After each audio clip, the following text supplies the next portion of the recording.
Hey everyone, I'm Trent Kusters, co-founder and studio director at League of Geeks, and this is the Game Maker's Notebook. Today I'm chatting with Xalavier Nelson Jr. He's the founder, narrative director, and studio head of Strange Scaffold. And if you've heard that name before, it might be because we interviewed him back in 2021. So if you haven't listened to that episode, it's a great idea to go back and check it out. There's a lot of stuff in there about leadership, diversity, and Xalavier's desire to build a sustainable career in video games. You may have even played some of Strange Scaffold's games before. I mean, there's enough of them out there now, whether it be El Paso Nightmare, last year's El Paso Elsewhere, incredible little experience. And then, of course, the really weird Clickolding, which was just recently released, and very shortly, soon to be released, one of the most wishlisted games on Steam right now, I Am Your Beast. We look at how he's building a sustainable game development practice, not just for him, but for his team, and hopefully a roadmap for other independent or larger scale developers to follow alongside him. We talk about the commercial benefits of making shipping an imperative at your studio and how it's really at the core of building a sustainable practice, and how survivability is the ultimate pillar for Strange Scaffold. We talk about the challenges that he faces as an indie game developer, and him and his team pitching a very pragmatic approach to sustainable game development to funding or publishing bodies that simply want to roll the dice on something crazy or want to be sold the dream. It's an incredibly insightful conversation. Like I said, Xalavier shipped a number of games, so he's talking for a place of immense experience here. It's a pragmatic, hopeful, and optimistic roadmap for the future, and Xalavier is doing it. I think for anyone who's looking at the industry layoffs and the tumultuous, unsustainable game development practice that we do see in areas of our industry, Xalavier might have the tonic that ails us. Anyway, without further ado, here's Xalavier Nelson Jr. I hope you enjoy.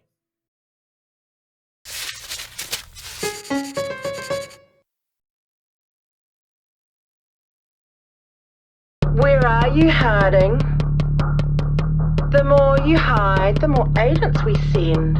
And the more agents we send, well, come on out, you big bitch. Okay. Wait, no! I've got hiding! Agent down!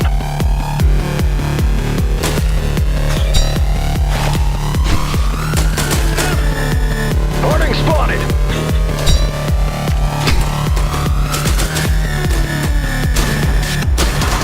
Harding's here!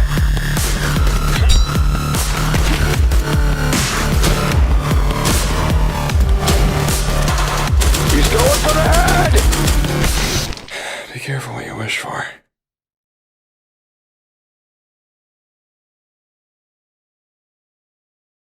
Hey, Xalavier, welcome to the podcast once again. Thank you so much for having me once again. It's really good to see you again, dude. We only get to bump into each other, like at every conference that we go to. There's not many people that I see like bouncing around the world like I tend to at all of the gigs, but you're there. I remember it was DICE, maybe not last year, I think the year before. I was about to go out to dinner with some friends, Megan Scavio, Chris Charler, and a couple others, and someone was just like, a League of Geeks hoodie. And I turned around, and it was you there ahead of the conference, smiling, as friendly as ever. And we went and had dinner together. It was a wonderful little chance encounter that seems to happen all the time. That was my first DICE, in fact. So I had accidentally, because I didn't know when you were supposed to come for DICE, I had accidentally booked for myself a week in Vegas, and accidentally ending up in Vegas for a week is a psychologically distressing thing. So when I saw that League of Geeks hoodie, it was like an oasis in the desert. I was like, a League of Geeks hoodie. Trent Kusters. A beacon of hope, please. I love it. Yeah, it's usually like bachelors getting rendition to Las Vegas for a week accidentally, usually. So I'm glad you survived. I'm glad that we were able to provide that little beacon of hope, that bastion of survival for you.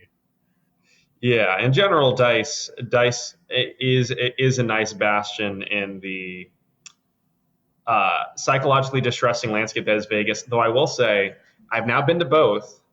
I think that game designers should go to Las Vegas, not Disneyland, because everyone's like, oh, go to Vegas for the level go to Disney for the level design. It's so good. It's just family-friendly Las Vegas. That's it. It uses the exact same structures. It has the exact same even incentive models. The only difference is when you buy a churro in Las Vegas, you might also win $100. Mickey ain't giving you shit. It's like the chaotic evil to lawful good spectrum of like amusement park game design. Absolutely. And it feels very honest in that regard. So I'll come out of, again, a beacon of hope with Trent and Megan and Chris. And then I'm back in a labyrinth that From Software style is very knowing in, we're going to get you to spend money. I'm like, no, you aren't. It's like, yeah, we will. Whereas Disney is so much the happiest land on earth when you stumble out in a haze 8 hours later wearing mouse ears for some reason. You do feel somewhat naked and afraid, at least in my own experience. Yeah, no, I totally agree. In Las Vegas, you can lose a leg, but in Disneyland, you can gain a turkey leg. So it's kind of like it works out both ways.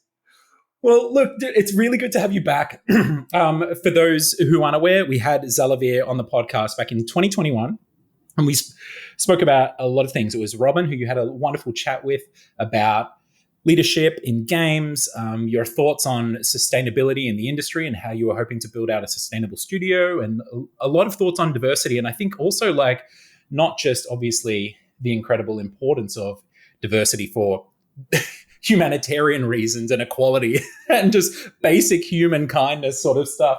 But also, you spoke about it from an industry perspective, from a business, you pitched the business case really well and gave some really great examples. But what I want to do today, because we didn't do that in the last episode, is I want to actually get a bit of a snapshot of your career, because it's quite an interesting one, Xalavier. And as you mentioned in the last episode, you actually came at the industry and your career in a pretty intentional way. So why don't we spend a little bit of time and let's just dial it back. I'd love to ask a question that everyone asks at the start of this podcast, which is, what was the first memory you ever had of games? And then once we sort of find out what sort of lit that spark in young Xalavier's mind, then let's transition into, how you got into the industry and, ended up where you are with Strange Scaffold today. So what was that first memory? First memory that is recorded is there's a picture that exists. We don't know where it is just now, but one of the earliest pictures that exists of me is I'm sitting on my dad's lap with an unplugged controller, and he's holding the real controller, and I think I'm the one playing, and he's joining me. And I'm a baby, and that idea of games being a respected medium in my house from an early age, which is kind of a uniquely, younger millennial Gen Z thing, it culminated in throughout my life. We didn't have a lot of money, but my dad was a gamer. So we did have a console, one console in the house at a given time, and whatever he was playing or interested in and whatever I could get pre-owned or on a sale, that ended up being a big part of my inner consciousness. Shenmue on the Dreamcast was the first game I remember playing.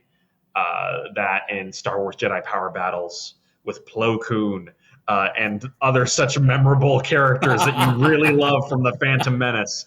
I remember Battlefield Modern Combat for the original Xbox. Managed to find a copy for $5, and its teleport shift mechanic embedded itself in my brain as something like, oh, obviously you're going to see this again, and we haven't. We saw Driver San Francisco. Was it, and it's been 20-something years. So the idea of early on, one thing that I do find fortunate coming from a bit of a working class background when it comes to games, with a dad in an enlisted military, is we as a games culture have created a toxic hell pit for looking at bad games. If a game is below 6 out of 10, it falls into this pit where we don't talk about it ever again. And the mechanics involved in that game as well, right? It's like set fire to them. We shall never speak about that attempt, lest it never appear in another game again. Yes, and so that core concept that when you're coming from a working class background, the game that's $5 may be Battlefield 2 Modern Combat, but it might also be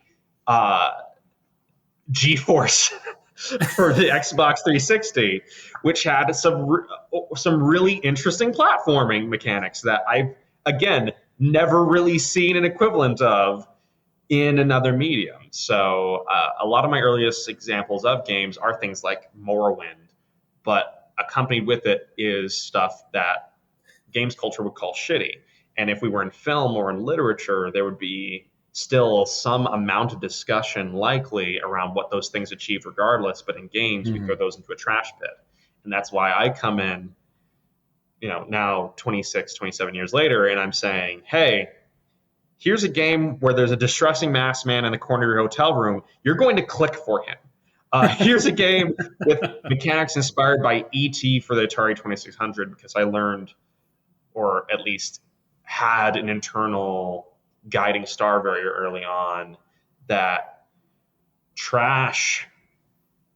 when you label something as trash, when you label something as mid, to use modern terminology, you no longer think about it anymore. And when you stop thinking about game design, you stop making interesting games. Do you think that has to do with the digital impermanence of our medium as well? That things are more easily forgotten than, say, some exploitation film from the 70s that was absolutely tragic, but shed a light on some particular technique or did something for those that came after it. Considering that you can just reach into some sort of internet archive or film archive and pull that up, whereas with games, a lot of those that fall to the bottom of that $5 bargain bin, you just literally wouldn't even be able to play them now. Yeah, I think that part of it is digital impermanence. I think a lot of it is cultural, though, because games, part of the reason that I received condolence/fear messages from other developers when Clickolding was unveiled, one of them was that some of them had also tried to make games that contained suggestive language or materials in a nuanced way, like you'd see in any other art form like literature or film, and ended up dealing with Steam and PlayStation and Xbox roadblocks or straight up bans. And they were like, hey, this looks really cool. I hope you manage to get through this because here's what I've dealt with. And the idea that literature didn't deal with this. Comic books with the Comic Book Authority kind of dealt with this. But the fact that we still as a medium are, despite saying that we're an art form, despite saying that we're for people of all ages and all manners of identities at this point, all of that talk does not stop us from implicitly or explicitly making sure that any game could be played by a child, even if it's rated M.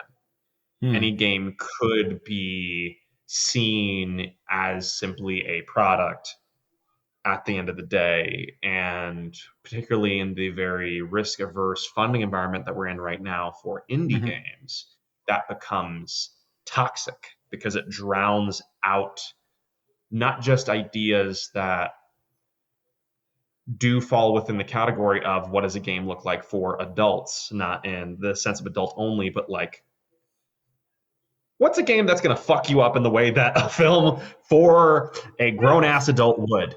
The thing that sticks in my head is it also means that games that haven't already sold and proven that it's okay to explore a mechanic, a storyline, a way of unfolding a narrative are inherently viewed with a scrutiny that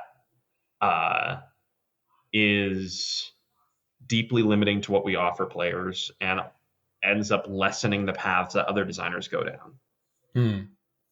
Do you think that these storefronts that tend to hold, market share, whether it be on their own platforms, when that's Xbox, PlayStation, or even on PC, Steam, the big behemoth in the room, do you believe they have some sort of curatorial responsibility, or do you think there's another answer to this? Obviously these stores are largely algorithmically charged.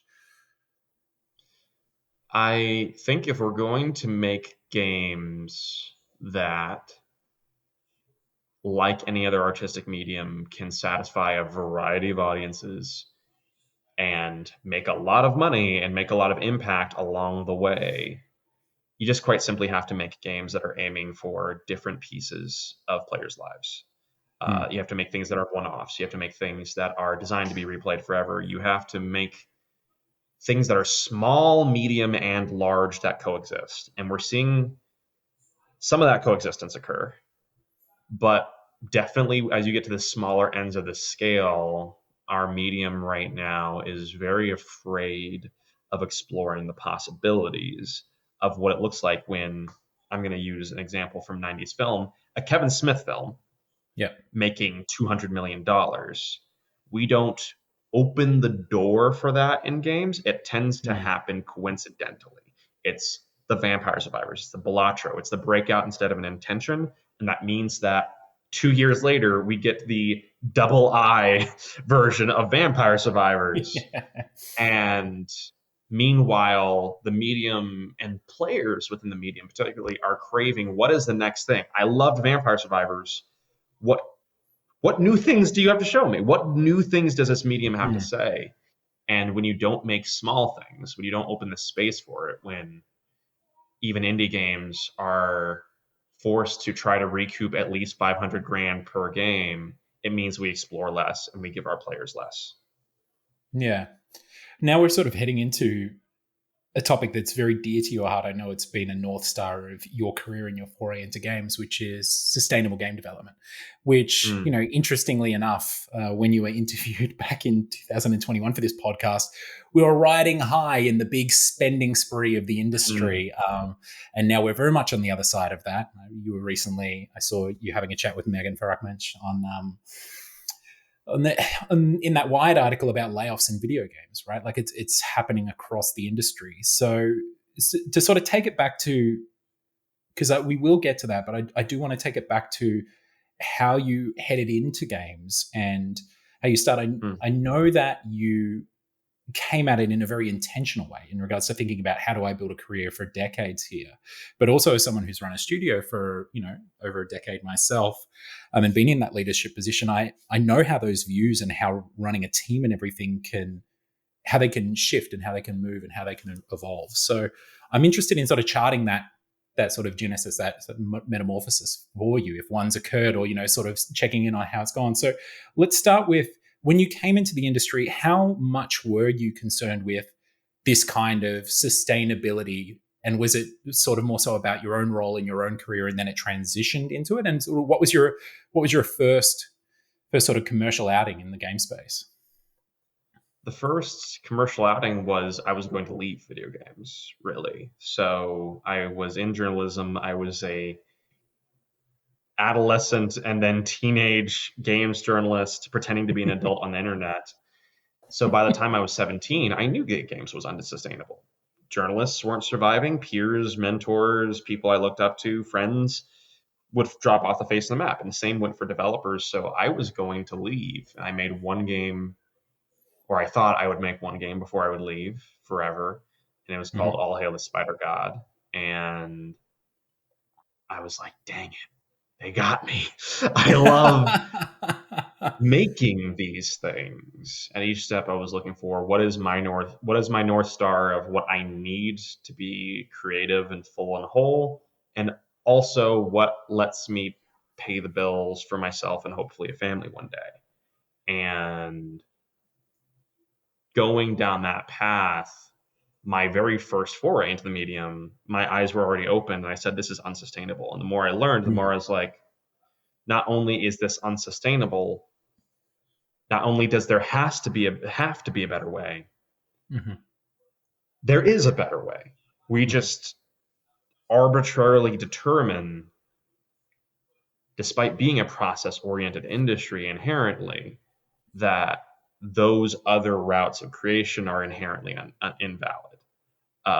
If it's not three best friends in a dream making an indie game, then it's not possible. If it's not a double A studio that is connected up to a double A publisher with a certain budget, with a certain pipeline, we know how to game design for our players, but not for our production processes. And it means that my journey of creativity was saying, how do I make how do I get in games in general, period, starting from the journalism side, and then what keeps me making games, and then what do I care about when it comes to making games. And it turns out I care about shipping. If a game doesn't launch, it can be perfect, but it, for me, hasn't fulfilled the brief of coming out. And if it hasn't come out on time and on budget, it doesn't matter if it made $8 billion, it didn't fulfill part of the original brief, which is make this product, but also make it at the time and budget, because we cannot guarantee result. So learning yet more and more about my discipline, other disciplines, how to structure a game development pipeline, what a game requires to be made, what players demand versus what we think they demand, all of those things rolled together into one giant ball and produced where I ultimately am today, where I work with other teams. I run Strange Scaffold, my own small studio, and my mandate, the place where I am so thankful that I've come to be, is you don't talk to me if you want to do something pie in the sky. You come to me if you want to ship a game. And if you come to me and work with me to ship a game, or if my studio is pitching a game, that is a game that's going to come out on time and on budget as much as we can humanly control. And we're going to move on to the next game, because the point is the shipping. So let's talk about that. Games are, sitting at the bleeding edge of art and technology. It's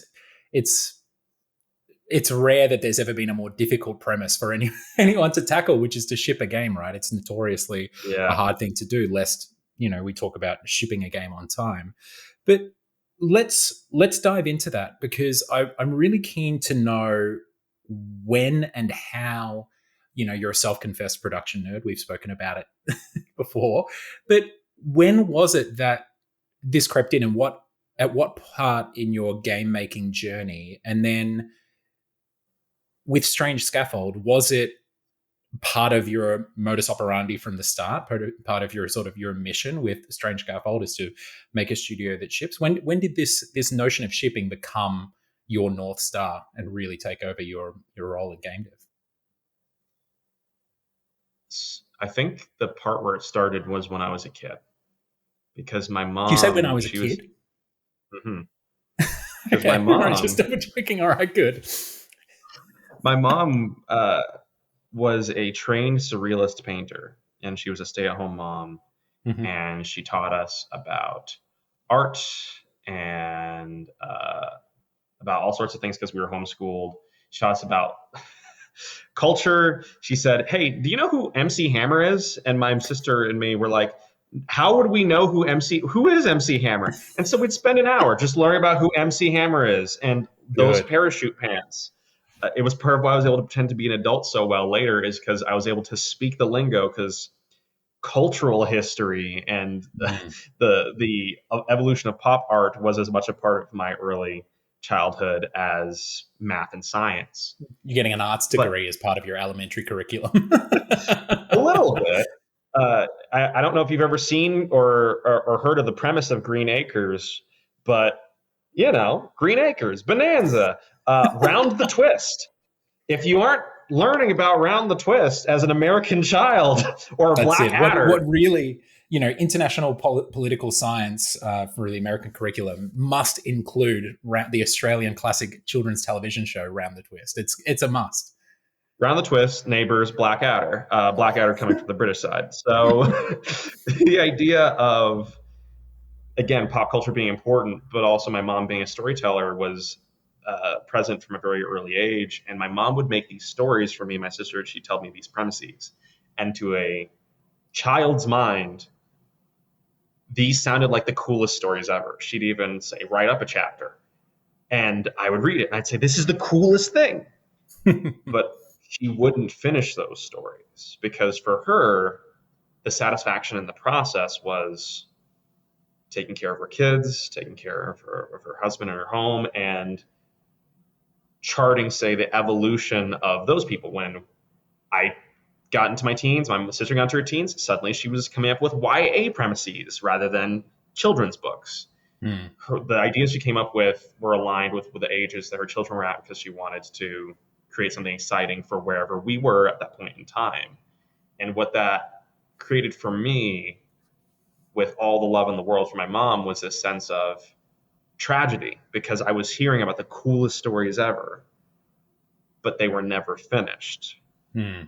And so very early on, having this sense in me that there is a sense of tragedy when you come up with something or when you begin the journey of producing something and you don't finish it, culminated in a certain way that I approached my schoolwork. And I didn't realize this until years later, but it culminated in the way I approached my schoolwork, in a way I approached relationships, and in a way that I ultimately approached my work with games, where I said, for some people, they could be coding a theoretical video game for 90 years, and the coding itself would make them happy. The coding, the writing, no piece of the game development process inherently brings me the life-fulfilling joy that says this was worth doing. This is a place to put my time. The one thing that produces that for me is finishing the game.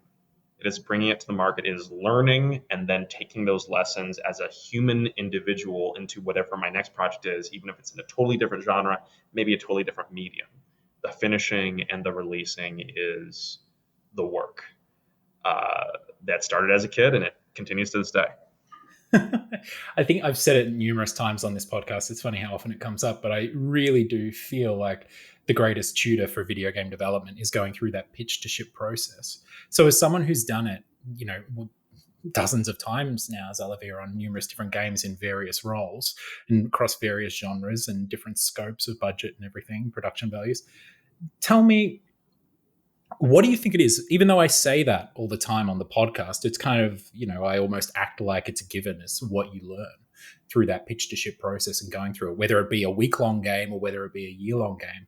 What do you feel that yourself and your colleagues and those who you lead over at Strange Scaffold and you work alongside, what do you feel it is that you specifically get from shipping a game, from going through that pitch to ship process, that you don't from just like that you explicitly would not from, say, working on a game for 5 years and maybe not being there for when it ships or tinkering around on demos?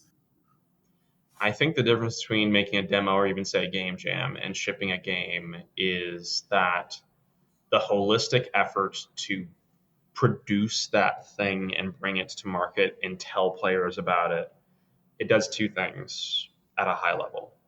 First thing is it tells you a lot about what it meant to make that game, because you don't know when it starts. You may have suspicions, but you will not know the full story of what it means. The second thing you'll learn about is the people that you worked with, the types of people that they are, but also who they are as individuals, how you work with that. And third thing is yourself. Ideally,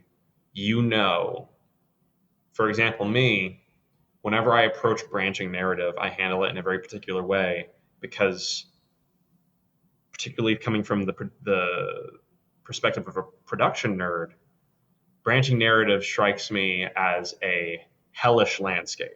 You do 4 times the amount of work and thought to get the exact same result. Most players, statistically, we know across decades now, do not play a game more than once. Most players don't even finish a game, but for the idea that the game could be different slightly or majorly when you choose this choice versus that choice, we do 4 times as much work.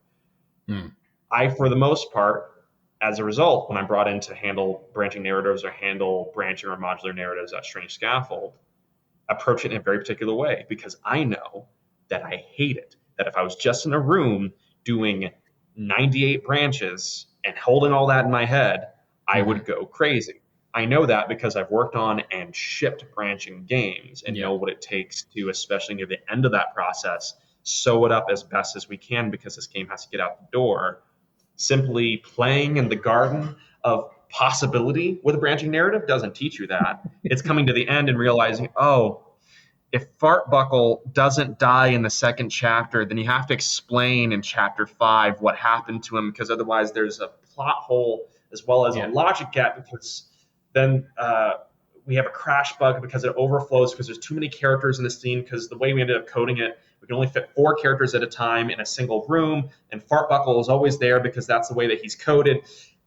You can have a character named Fartbuckle who ruins your life, and you only will know that if you ship that game. So, you learn about yourself. You learn about what you should and shouldn't make. You learn about your colleagues, what they can and cannot do, what they should and should not make, what types of people you want to work with in the future, and finally, learn about what it took to make that type of game. And this is part of why I feel indies in particular are so vulnerable to the sophomore album problem. It is because, among other things, most of the time an indie who has survived long enough to make a sophomore album spent 4 or 5 years making their first game. They know very little outside of that first game realistically. This is why some of our longest surviving indies, people like Brendan Chung, Mike Bithell, they came from working on seemingly shitty license games. They came from shipping things and collaborating with people. There's a degree of experience before they make their quote-unquote debut. When indies have one production cycle under their belt and get to make their second thing, particularly if it's in a different genre, they're working with so few tools, even when it comes to their self-knowledge about what they should and should not make and how they should and should not make it. It's no wonder that the second game becomes harder than the first. It's no wonder that that's often a giant question mark and an existential problem for a lot of friends that we both have, that their first game exploded. Great. Who am I and what do I make now that the first thing I've made all the money in the world? Everyone thinks it's great, thinks I'm great. I just have that one thing. Compare that to other mediums where you have often musicians. They'll have lineages of working on multiple other people's albums or getting trained by someone else. Kid Cudi works under a Kanye West, works with these other artists, ends up producing his own work. Carolyn Polachek did the same thing. I believe she was even wrote songs for, say, Beyonce. Then she does her own solo thing. Mm-hmm. You have people like James Cameron come up through VFX and go from VFX into directing, into storytelling for himself. Games, we shove someone into a box making forks for Assassin's Creed for 3 years, and then we hand them $500,000 to make an indie game about grief. And we wonder why we don't know what the result will look like. It's because we haven't given people enough opportunities to even learn who they are, let alone how to make the best video game possible for their players. I saw a tweet reply. You're becoming kind of Twitter infamous for the rate at which you're releasing games amongst game developers. And it's actually one of my favorite things on Twitter these days is actually just reading your replies of everyone, including myself, a couple of times being like, "What the fuck is Xalavier? How?" And I remember someone asked you genuinely how. I can't remember who it was, so I'll have to apologize to that person. But they asked you how you ship games, and you actually responded pretty sincerely, though. With a large amount of brevity, which is quite telling and almost the practice in and of itself. You said something along the lines of very specific decisions about where to focus your time and energy. Talk to me about how that manifests in the day-to-day, from planning out a project to working alongside people, because I'm sure sometimes you're telling someone on the team that their thing isn't where the focus should be, and maybe it needs to be somewhere else. And then even just when you're coming to the end of a game and closing it off, what is that process? And through shipping games at the rate that you are, and this focus on shipping being the primary North Star or that underlying objective imperative, what is that process about making these decisions, and how do you go about prioritizing and focusing on what to do and what not to? That's a very good question. And thank you for the kind words and the sentiment underlying it. People do ask the question a lot, and the reason why I am, to a degree, somewhat regretful that some of my answers have become brief, because I used to expound upon it. I'm kind of regretful, actually, that my answers have become brief over time or become more of a joke. And it's because the things I've said don't really seem to land. It seems very logical to me. It's just, you have a game that's coming out in 6 months. What does the game need? Yeah. And that relies upon vision, of course. It relies upon all these things that are set up before the game even begins production, right? Things like your studio structure. If you're a co-op, that conversation is so different than if you're an auteur studio like Strange Scaffold, which is so different than if you are, say, a group like the people who made Grow Home, which are working under the Ubisoft umbrella. You have a bunch of different things that are going to be inherently different, going to guide you in different ways from the start.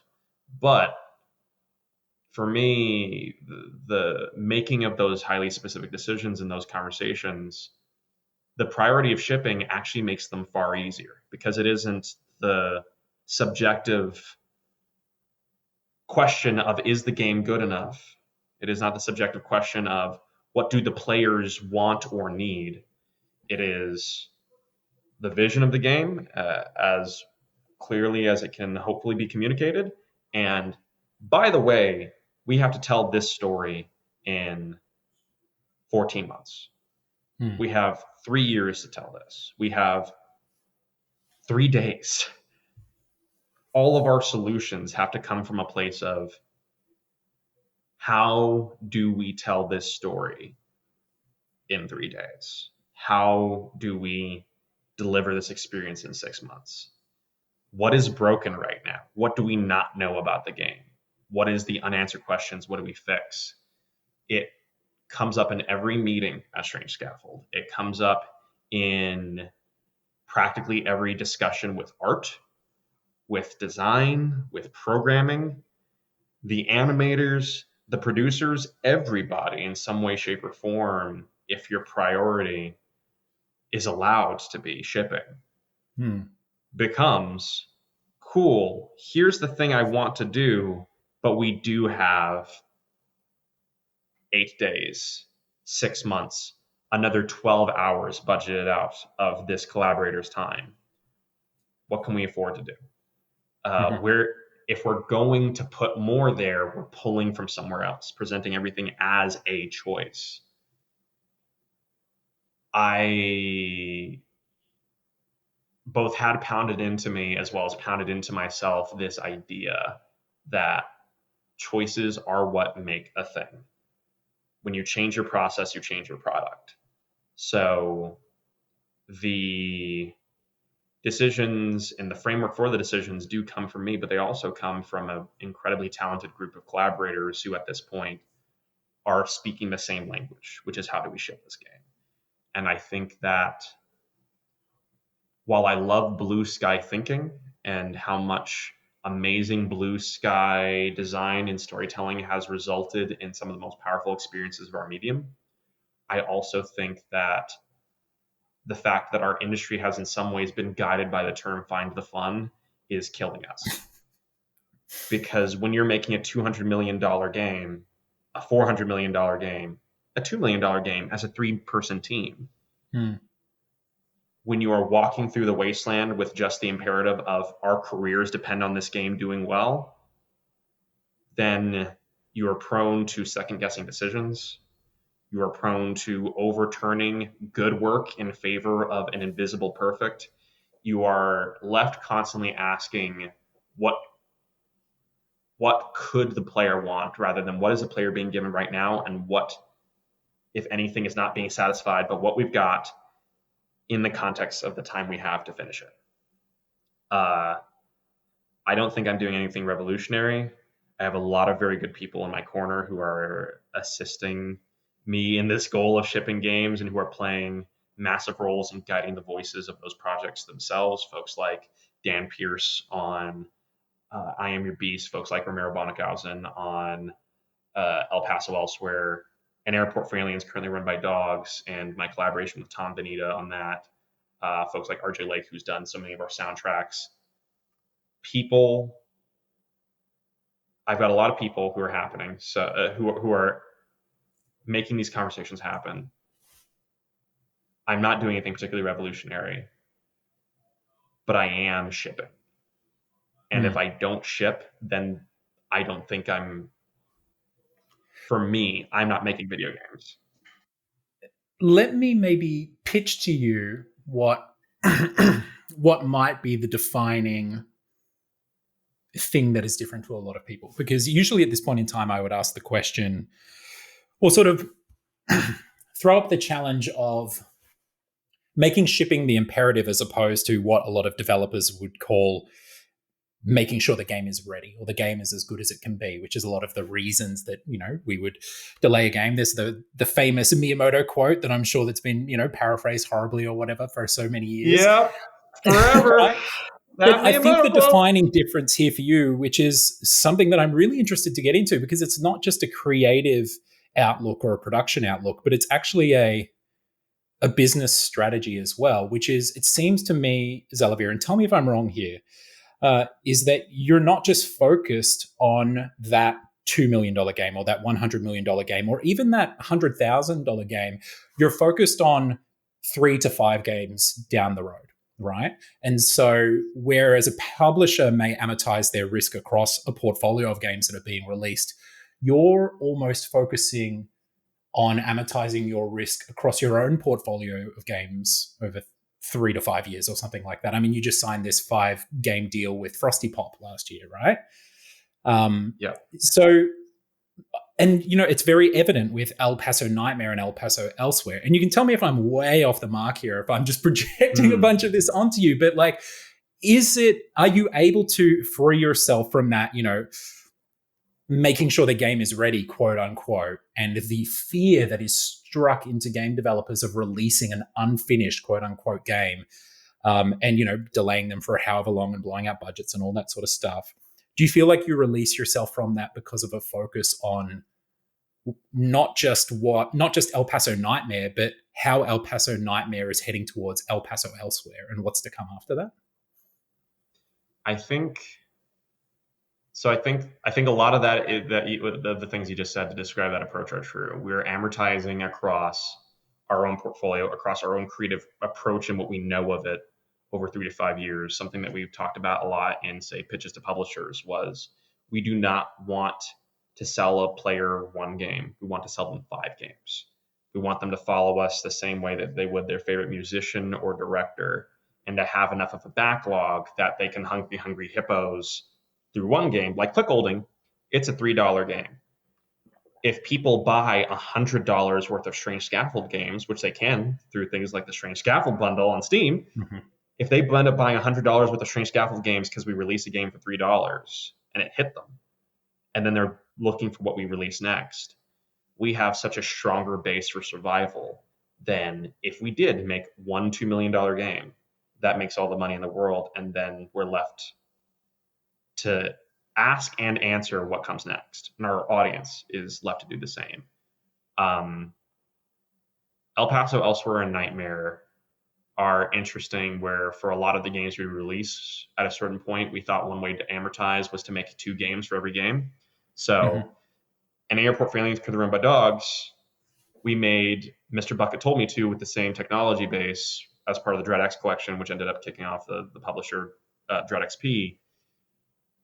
The Experience Space Warlord Orgran Trading Simulator, we had a game built with similar technology, similar team, and dynamic things we learned through that, making a thing called Witch Strandings that has limited applications as a universal principle. 2 games for every game is it inherently is, depending on especially the type of game you're making, it becomes a little bit problematic. But the idea that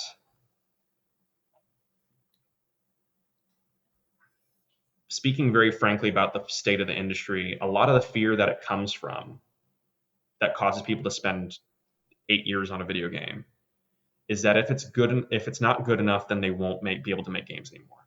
If it's not good enough, then we won't survive. Turns out, even if it is good enough, you might still get laid off.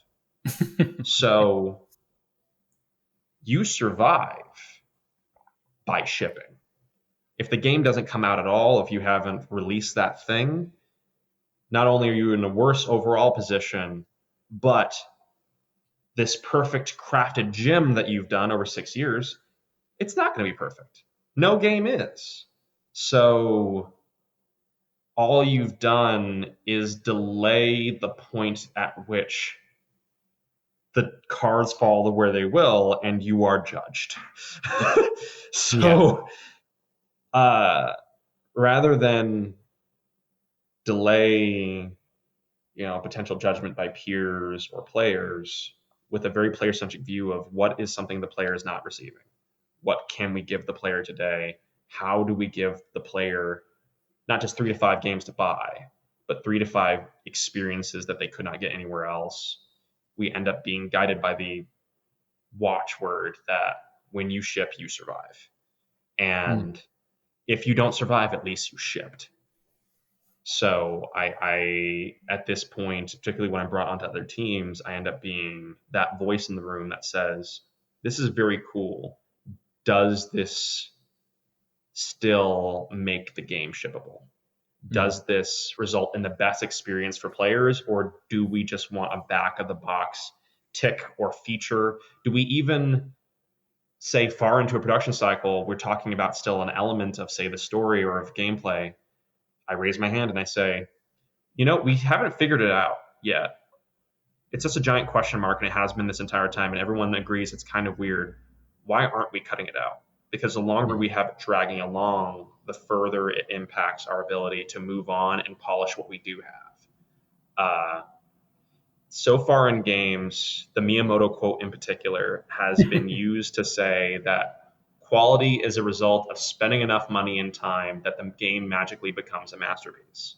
And we know time and time again that has not always been the case. You have a game that gets delayed a bunch of times, and still, even if it is amazing, it just isn't received well. And so years later, people go, man, that was really good. Too bad the studio shut down 4 years before. And we only discovered it after it became $3 on Steam because we're having a THQ Nordic sale or something. So yeah, it can happen. It can totally happen. I mean, we obviously saw immense success with Armello, which wasn't a perfect game. Like, that went out the door really rough, and we tuned it up over a number of years and grew our revenue and grew our profit and our ability to scale the studio. And then just this year, released one of the best games of the year as far as Metacritic or NPR or other folks are concerned to no sales with, a solid marketing campaign and everything behind it.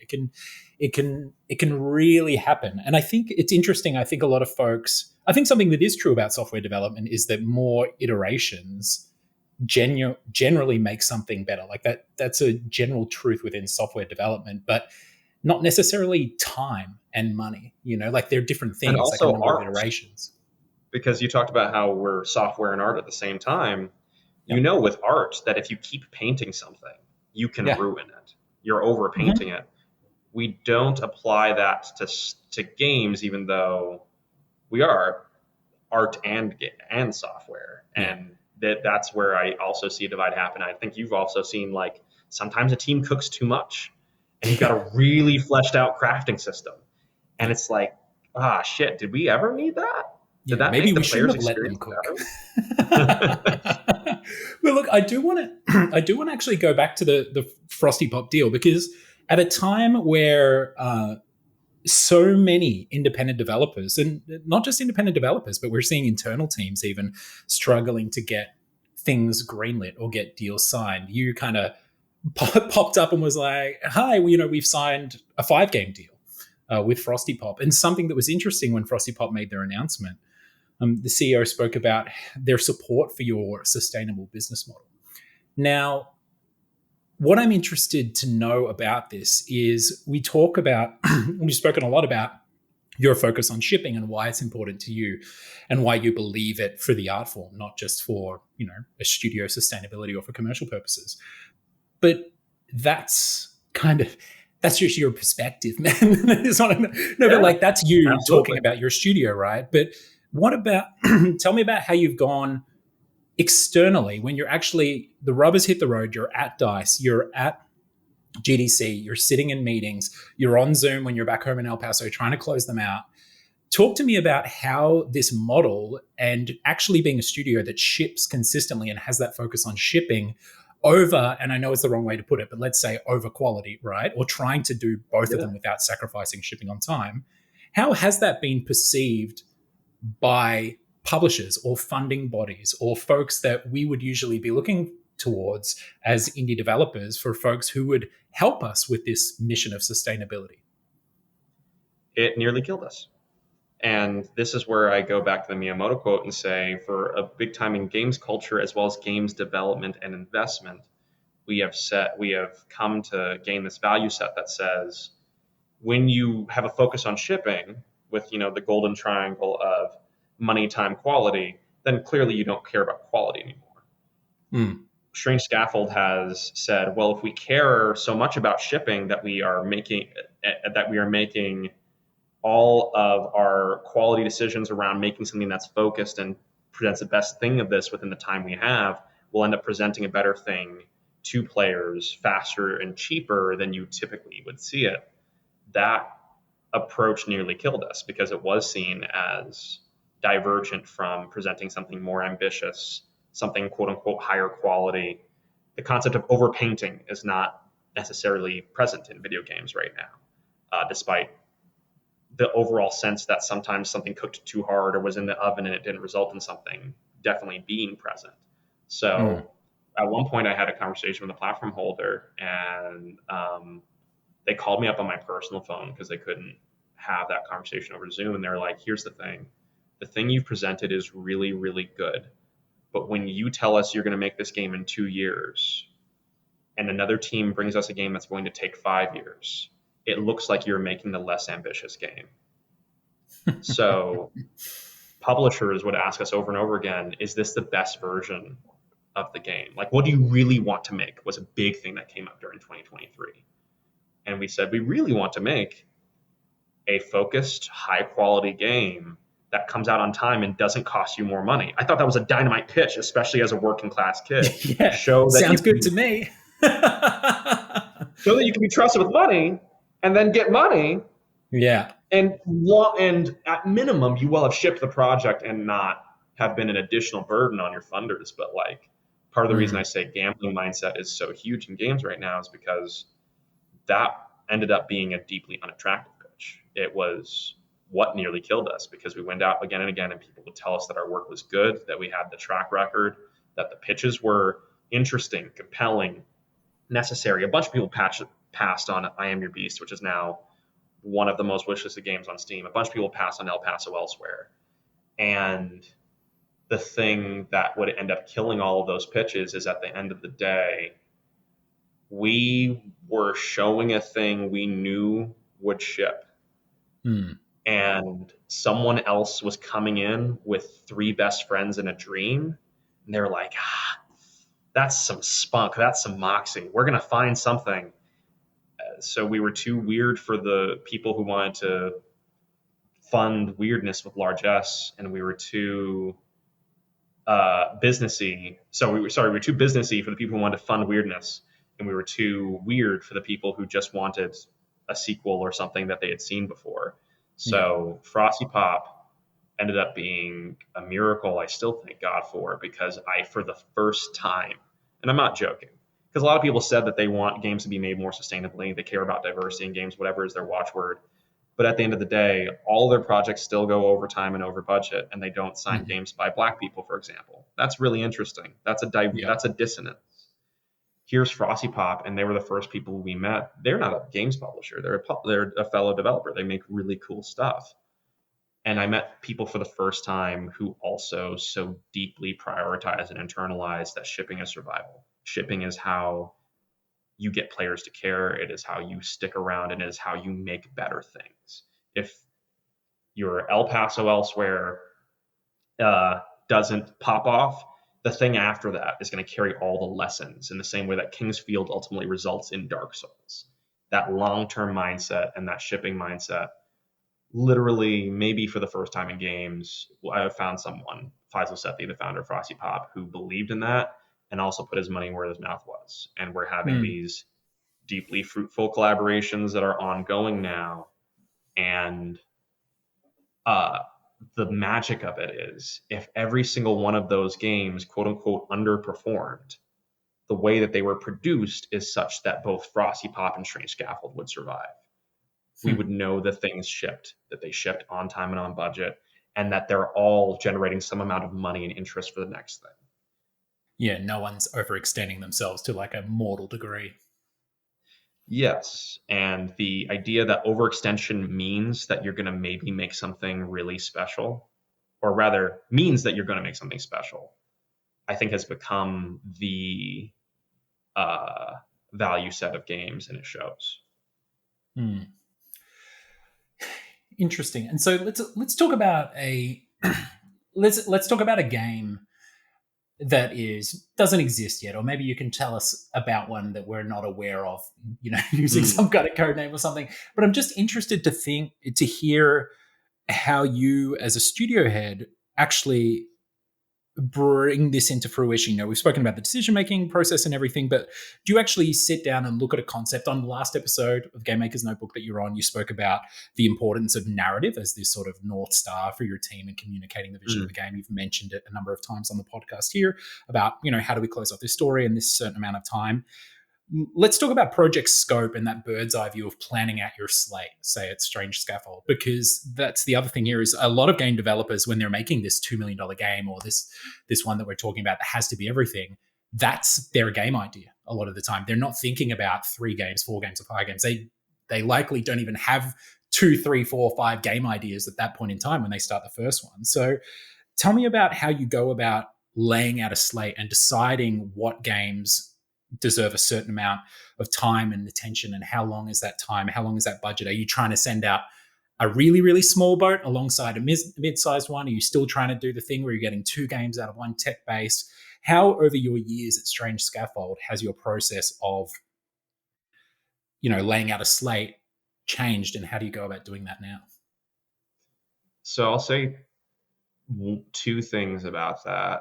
The first one is something that was there from the beginning and has managed to survive 5 years of a studio being alive. And the second one is a newer thing that's come through being battle tested. So the thing that came from the beginning was, if I don't know how a game is from a vision perspective intended to work from beginning to end, what is the art style? What is the sound of it? What are the gameplay dynamics in the loop, and what value does it offer to the player? I don't begin production. I will sometimes bring it up to potential collaborators and say, hey, I've got this thing percolating in my head. If you think of something in this wise, or is it just so this is on your radar, or this is compelling a character or idea or story or gameplay mechanic. But we don't write a line of code. We don't make an art asset until we know what the game is supposed to be in a holistic way. And that's where the self-knowledge comes in, because there's other teams that the way they function is highly iterative.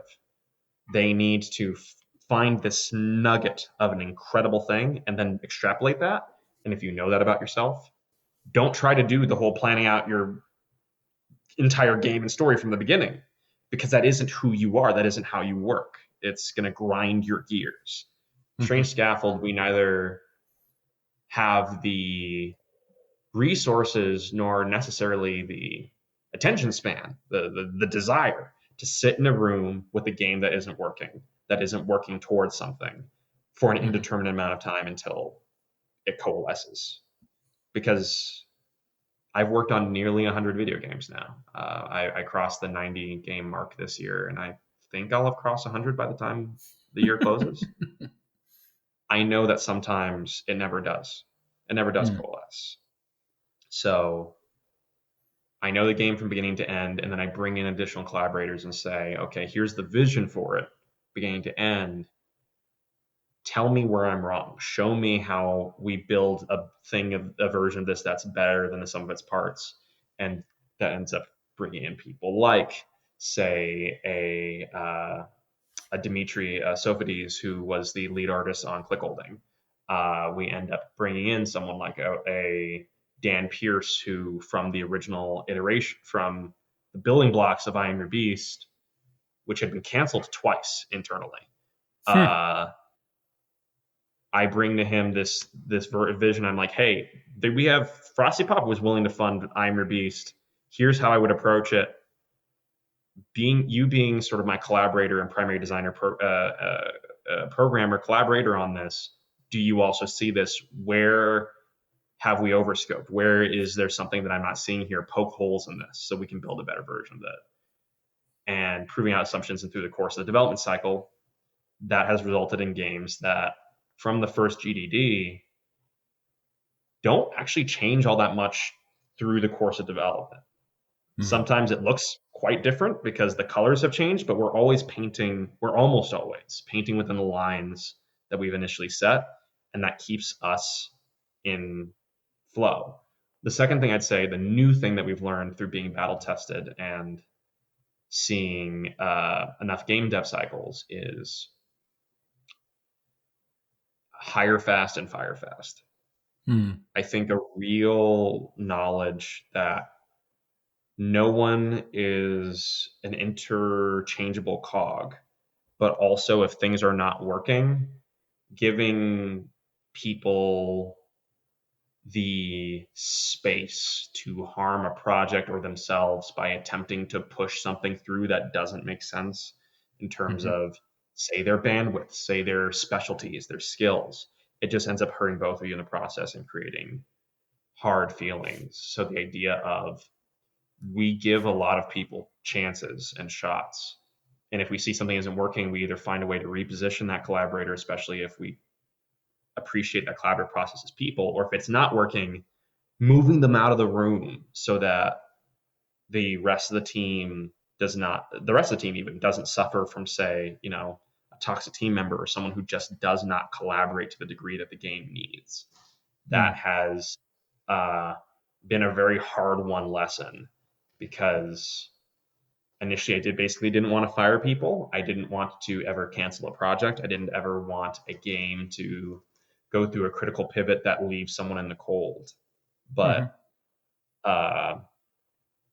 in a very human-centric way, still saying shipping is survival and we have to make the best projects for the people and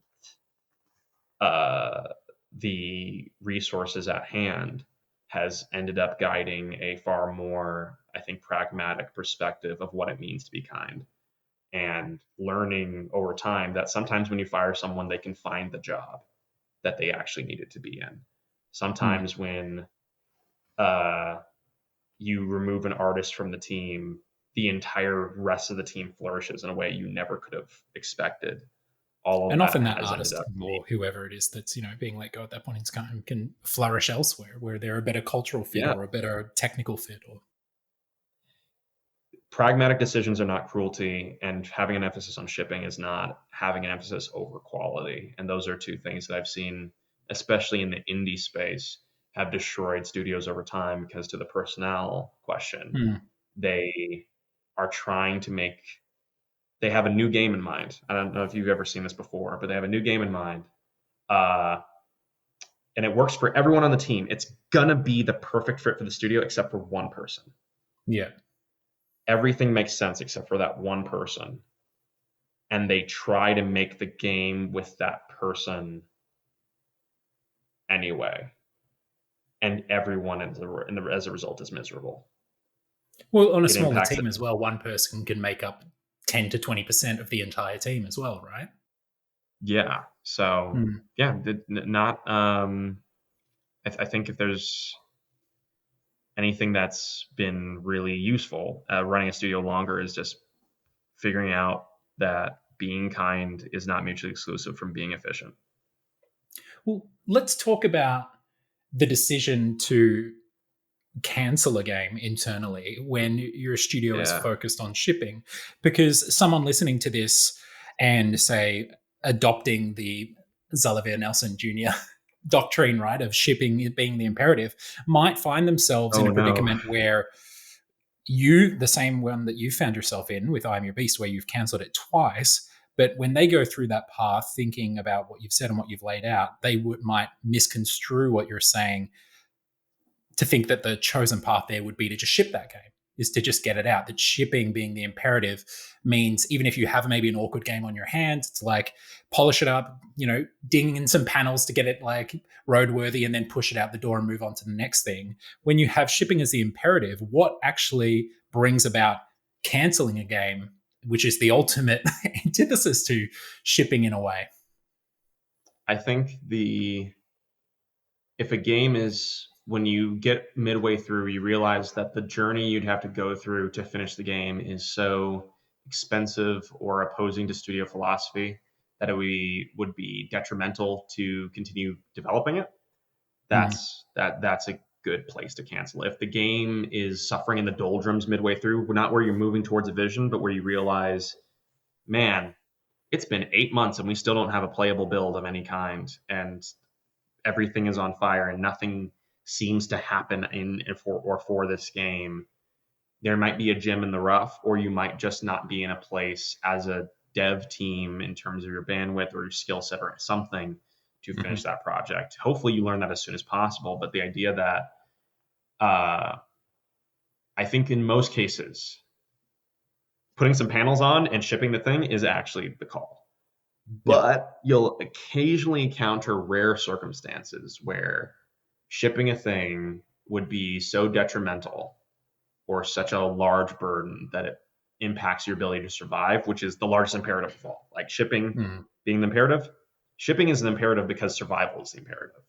Yeah. If this would impact your ability to survive, then you don't ship the thing. And that's why at Strange Scaffold, one of the latest things we have been prototyping is there's only 1 or 2 projects that this would be applicable for, but we have 1 or 2 projects that we don't intend to pick up again. And we're looking at how do we present those projects to the public in a form that's either playable or even just a video, just a retrospective, a eulogy of what this thing was, so that the team is still recognized, someone gets credited, someone doesn't watch their work go into the abyss. And that is the beef I currently have with canceled games, which is that every time we see about a prototype a developer made or this canceled game or that canceled game, it's entire chunks of people's lives, sometimes years, that are just shoved into a box underground.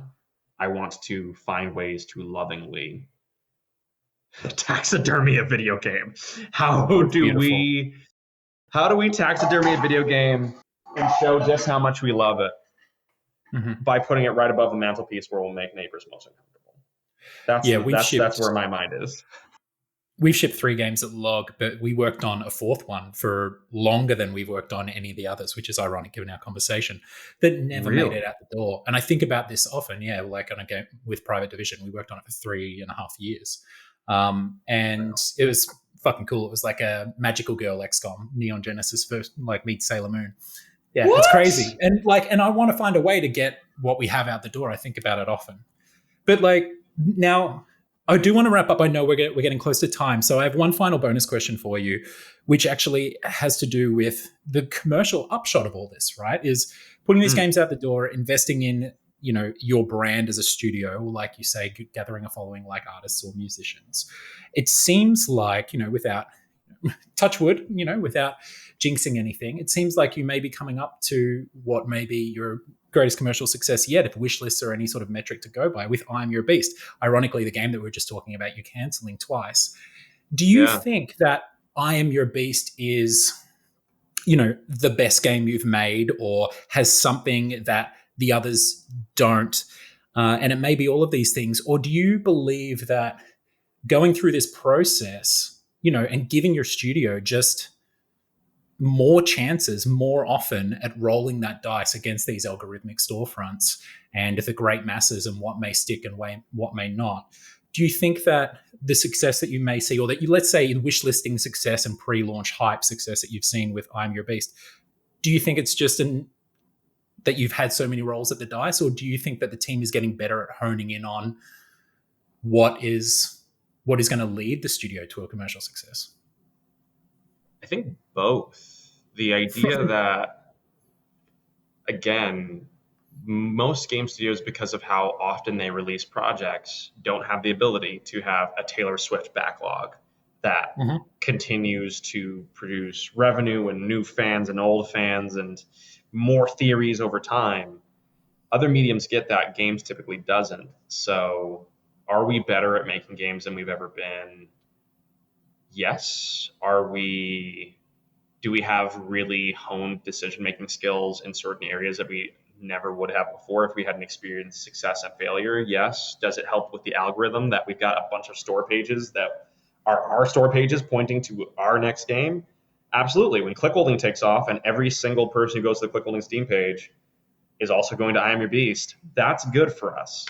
I think at the end of the day, though, it is a holistic strategy, and